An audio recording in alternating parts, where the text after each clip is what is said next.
Skandal kasus korupsi kembali terkuak. Kali ini melibatkan 3 pejabat Direktorat Jenderal Bea dan Cukai Kementerian Keuangan dan sejumlah orang lainnya di pihak swasta. Mereka terjaring rangkaian operasi tangkap tangan atau OTT oleh Komisi Pemberantasan Korupsi (KPK) pada awal Februari 2026. Siapa saja mereka dan modus apa lagi yang digunakan untuk mengakali potensi pendapatan negara? Ketiga pejabat Dijen Bea dan Cukai itu adalah Rizal, Direktur Penindakan dan Penyidikan Direktorat Jenderal Bea dan Cukai P2 DJPC, periode 2024 hingga Januari 2026, Sispiran Subiaksono selaku Kepala Subdirektorat Intelijen atau Kasubdit Intel P2 DJBC, dan Orlando Hamonangan yang menjabat Kepala Seksi Intelijen atau Kasih Intel DJBC. KPK juga menetapkan 3 tersangka lain dari pihak swasta. Mereka adalah John Field, pemilik PT Blu-ray, Andri selaku Ketua Tim Dokumen Importasi PT Blu-ray, dan Dedi Kurniawan yang merupakan manajer operasional PT Blu-ray. Kini mereka telah ditetapkan sebagai tersangka kasus dugaan suap importasi barang. Ini dengan memperhatikan kecukupan alat bukti, maka ditetapkan 6 orang sebagai tersangka, yaitu Saudara RZL, Direktur Penindakan dan Penyidikan Direktorat Jenderal Bea dan Cukai periode 2024-2026. Saudara SIS selaku Kepala Subdirektorat Intelijen Penindakan dan Penyidikan Direktorat Jenderal Bea dan Cukai. Saudara ORL selaku Kepala Seksi Intelijen Direktorat Jenderal Bea dan Cukai. Ini dari pihak DJBC-nya. Kemudian dari pihak PTBR-nya, dari swastanya.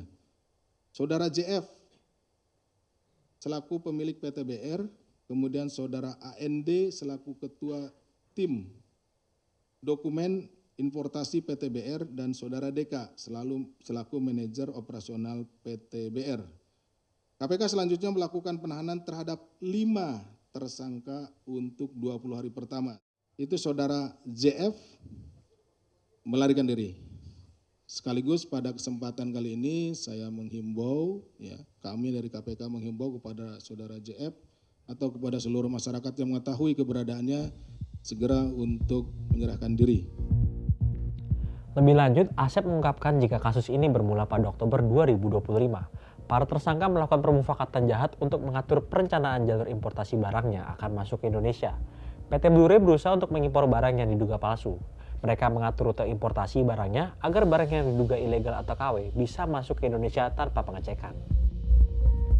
Berdasarkan peraturan Menteri Keuangan, ada 2 kategori jalur dalam pelayanan dan pengawasan barang-barang impor untuk menentukan tingkat pemeriksaan sebelum dikeluarkan dari kawasan kepabean.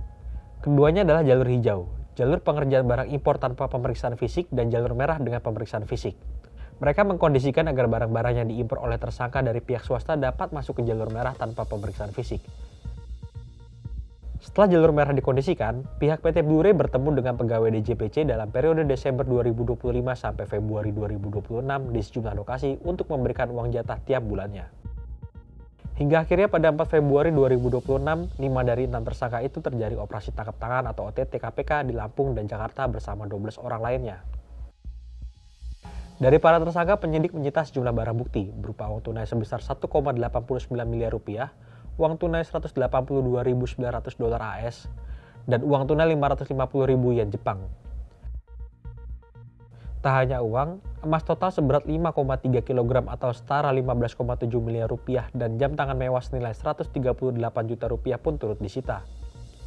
Barang bukti tersebut disita dari kediaman Rizal, Orlando Hamonangan, kantor PT Blu-ray, dan beberapa lokasi lain, di antaranya sebuah lokasi yang disebut Safe House. Suap menyuap rupanya masih menjadi modus korupsi favorit nih bagi para koruptor di sektor perpajakan dan bea cukai. Kira-kira bagaimana ya komitmen pemerintah untuk benar-benar memberantas kong kali kong culas ini? Kita tunggu saja komitmen dan gebrakan pemerintah untuk memberantas korupsi di tubuh lembaga pendapatan negara.